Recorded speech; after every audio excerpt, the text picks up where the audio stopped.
ఇంట్లో జరిగే వివాహాది అన్ని శుభకార్యాలకు వచ్చే బంధువులకు స్నేహితులకు లగ్జరీ అకామిడేషన్ అందించడానికి సిద్ధంగా ఉంది హోటల్ సుస్మితా ఇన్. కరీంనగర్, ఆదిలాబాద్, నిజామాబాద్, మెదక్ సంబంధించి గ్రాడ్యుయేట్ ఎన్నికలకు సంబంధించి షెడ్యూల్ ఇప్పటికే విడుదలైంది. దీనికి సంబంధించి అనేక మంది విద్యావేత్తలు పోటీ పడుతున్నారు.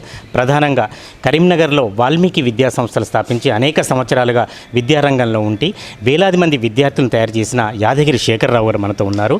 నిజానికి వరంగల్లో ఎన్నికలకు సంబంధం లేనప్పటికీ ఇక్కడ మనం బిర్లా ఓపెన్ మైండ్స్లో ఒక ఇంటర్నేషనల్ పాఠశాలలో ఉన్నాం. ఇప్పటికే చాలామంది శేఖరరావు గారితో పరిచయం ఉన్న వందలాది మంది కరెస్పాండెంట్లు ఈ కార్యక్రమంలో వారికి సపోర్ట్ చేస్తామని ముందుకొచ్చారు.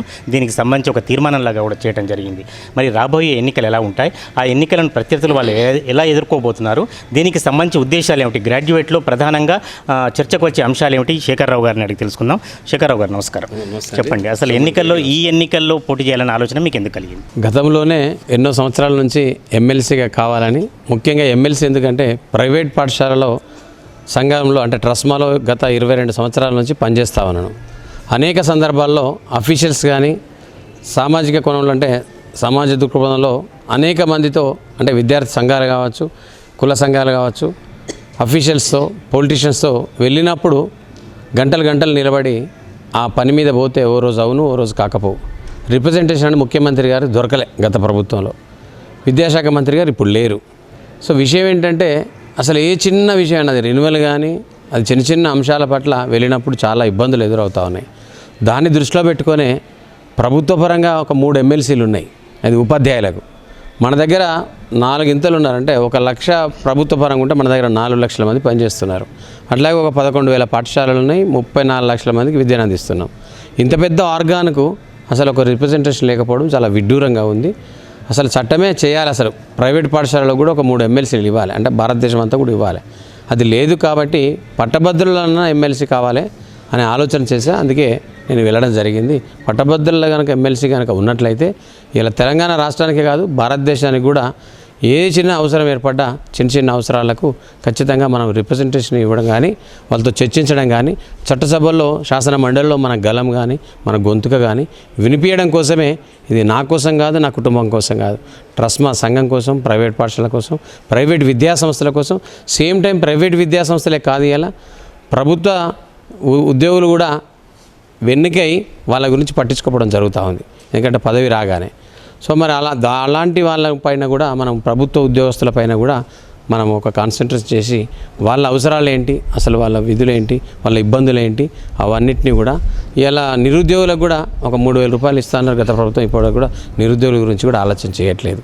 మరి అలాగే ఇలా ఉద్యోగ ఏదైతే జాబ్ కార్డు అని ఇచ్చారు కాంగ్రెస్ ప్రభుత్వం మన ముఖ్యమంత్రి గారు, మరి ఆ జాబ్ కార్డు కూడా వస్తుందా అంటే జరుగుతుందా లేదా అనేది. ఇలా ఒక అంటే ఏదైతే పట్టభద్రులు ఉన్నారో డిగ్రీ వాళ్ళందరికీ కూడా ఒక 5 లక్షల కార్డు ఇస్తానన్నారు, వాళ్ళకి సంబంధించింది అది కూడా ఇంకా రాలే. మరి ఇట్లా అనేక అంశాలు ప్రభుత్వం హామీలు చేసింది. అది పెన్షన్ పరంగా కానీ రకరకాల పెన్షన్ ఎన్హాన్స్మెంట్ కూడా చేసింది. ఇట్లాంటి అన్నీ కూడా పదవులు రాగానే మర్చిపోతున్నారు. కాబట్టి నేను అంటే శాస్త్రీయ దృక్పథం ఉన్నది కాబట్టి చాలా సంవత్సరాల నుంచి ఒక విద్యావేత్తగా 40 సంవత్సరాల నుంచి ఒక టీచర్గా పనిచేస్తూ ఉన్నాను.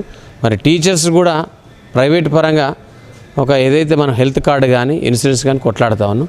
మా దగ్గర కూడా కమర్షియల్ స్కూల్స్ కావు, ఎలక్ట్రిసిటీ బిల్లు కానీ ఎన్నో ఏళ్ళ నుంచి మేము నానుడు ఉంది అది. మరి ఇట్లాంటి అన్నీ కూడా మనము ప్రభుత్వ దృష్టి తీసుకెళ్లడం కోసమే ఈ యొక్క ఎమ్మెల్సీ కావాలని కోరుకుంటా ఉన్నాను. అంటే మీరు ఏ రకంగా పోరాడినా కూడా మీరు ప్రైవేట్ పాఠశాల కరెస్పాండెంట్గా కొంతమంది ఓటర్లు చూస్తారు. గ్రాడ్యుయేట్లు వేరు, ప్రైవేట్ పాఠశాలల సంఘం కానీ సభ్యుడు కానీ వేరు. వీరు రెండింటిని ఎట్లా బైఫర్కేషన్ చేస్తారు? ఇప్పుడు ప్రభుత్వానికి 2 కన్నులు, మనిషికి కూడా 2 కన్నులు. మనం అనుకుంటాం ఏంటంటే దృక్పథం బయట నానుడు. ఎందుకంటే ప్రత్యర్థులే అంటూ ఉంటారు ఆయన ప్రైవేటు విద్యా సంస్థల అధినేత, ప్రైవేటుకి ఎక్కువ మొగ్గు చూపుతాడు అని. ప్రభుత్వ పరంగా పనిచేసిన ప్రభుత్వంకే చూస్తారు. మనం కూడా అంటూ ఉంటాం అప్పుడప్పుడు ఎంఈఓలను డిఈఓలను సౌతి తల్లి ప్రేమ అని. అంటే ఎవరికైనా ఒక కోణంలో కనుక ఆలోచన చేసినట్లయితే ఎదుటి వాళ్ళ కోణంకు కాదు, మన ఆలోచన విధానము మన దృక్పథం మనకు ఉంటుంది. మనం ఇన్ని సంవత్సరాల నుంచి పనిచేస్తున్న ఒక సంఘ సభ్యుడిగా ఒక నియమావళి పెట్టుకొని ఒక క్రమశిక్షణ గల వ్యక్తిగా నేను ముందుకెళ్ళాను. సో కాబట్టి ఖచ్చితంగా అన్ని రంగాలను, అది ప్రభుత్వ సంస్థలు కావచ్చు, ప్రభుత్వ రంగ సంస్థలు కావచ్చు, ప్రైవేటు కావచ్చు, అన్ని విద్యా సంస్థలను ఇలా డాక్టర్లు కావచ్చు, ఇంజనీర్లు కావచ్చు, అనేక మందిని కూడా అనేక ప్రాబ్లమ్స్తో ఉన్నారు. కాబట్టి ప్రతి ఒక్కరిని ఆదరించి ప్రతి ఒక్కరి దగ్గర నేరుగా వెళ్ళి ప్రశ్నించే తత్వం నాలో ఉంది. ఎవరు సామాన్యుడికి ఇబ్బంది కలిగినా కూడా నేనే నేరుగా వెళ్ళి అనేక సమస్యలను నేను సాల్వ్ చేసిన శక్తి సామర్థ్యం లాంటి వ్యక్తి కాబట్టి ప్రతి ఒక్కరిని ఆదరిస్తాం, ప్రతి ఒక్కరిని చూస్తాం.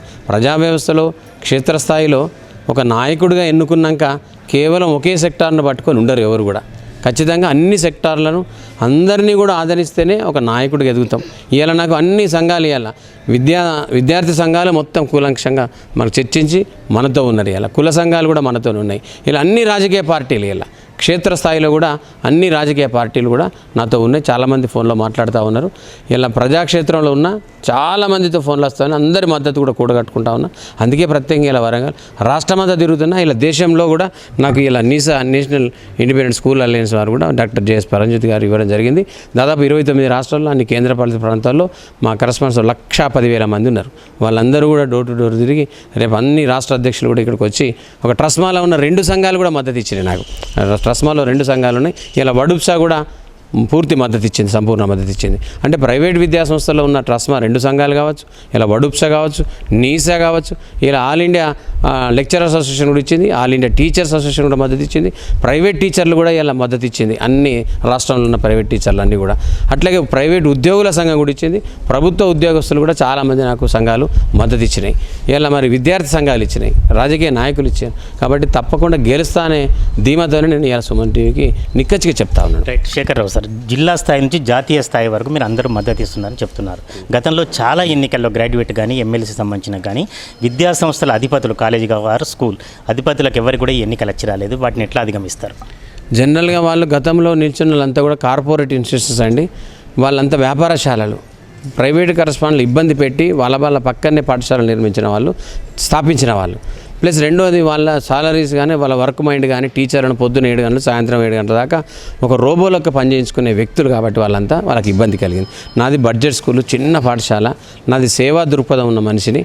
నా పాఠశాల కూడా అంతా 600 మంది పిల్లలే ఉంటారు, సొంత భవనం, ఒకే పాఠశాల ఉన్నది. నేను ఇతరుల పాఠశాలను ఎన్నడూ కూడా ఇబ్బంది పెట్టలే. కుటుంబం అంటే పండుగ అన్నట్టు వాళ్ళ దగ్గరికి ఏ చిన్న విషయంలో కూడా నేను వెళ్ళాను. వాళ్ళ దగ్గర సానుభూతి కానీ వాళ్ళ దగ్గర సంతృప్తి కానీ ఉండదు. నౌకరు చేసే వాళ్ళకు సంతృప్తి ఉండదు, పక్క పాఠశాలకు కూడా సంతృప్తి ఉండదు. ఎందుకంటున్నానంటే ఆ పాఠశాల బాగులేదని అందులోనే పిఆర్ఓ సిస్టమ్ పెట్టి గాలమేసి గుంజుకొచ్చే వ్యక్తులు కాబట్టి వాళ్ళు రక్తం తాగే మనుషులు వాస్తవం కూడా. అందుకే వాళ్ళు ఓడిపోయారు. ఇప్పుడు కూడా వస్తున్నారు చాలామంది జలగల్లాగా. ఇప్పుడు ఎందుకంటే ఒక్కరికి కూడా సేవ చేయని వాళ్ళు కూడా ఇలా నేను సేవ చేస్తున్నా, నేను వస్తున్నా అనే ఆలోచన కార్పొరేట్ శక్తులు వస్తూ ఉన్నాయి. 100% కార్పొరేట్ శక్తులు ఓడిపోవడానికి కారణం అది. వాళ్ళకి ఇప్పుడు స్థానం కూడా ఉండదు, స్థాన బలం కూడా ఉండదు. ఎందుకంటున్నానంటే ఉద్యోగులు కూడా వాళ్ళకి ఓటేయరు, వాళ్ళ తల్లిదండ్రులు కూడా ఓటేయరు.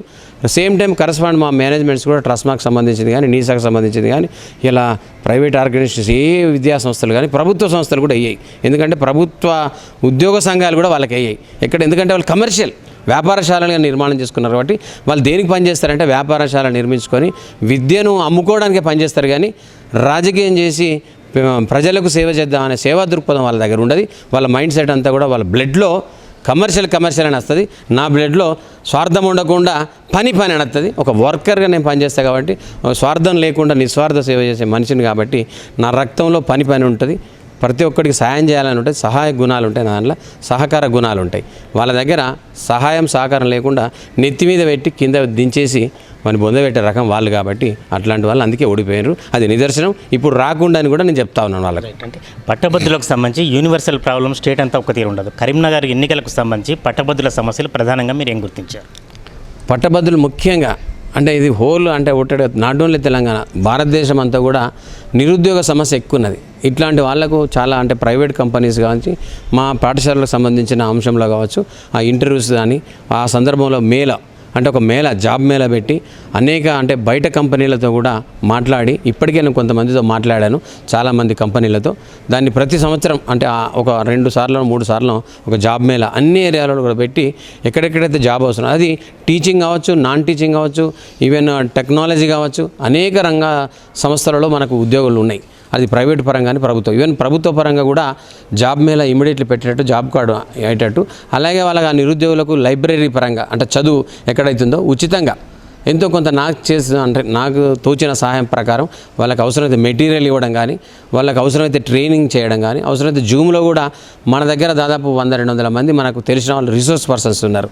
కంటెంట్ పైన అవసరమైతే వాళ్ళకు ఇంట్లో ఉండి కూడా ట్రైనింగ్ చేసి శిక్షణ పొందించి వాళ్ళ ఉద్యోగంలో పొందే విధంగా సలహాలు, సూచనలు, కౌన్సిలింగ్, వాళ్ళ కెరీర్ గైడెన్స్ కూడా తీసుకెళ్తానని తెలియజేస్తా ఉన్నాను. చాలామంది ప్రముఖులు పోటీ చేస్తారని మీరే అంటున్నారు.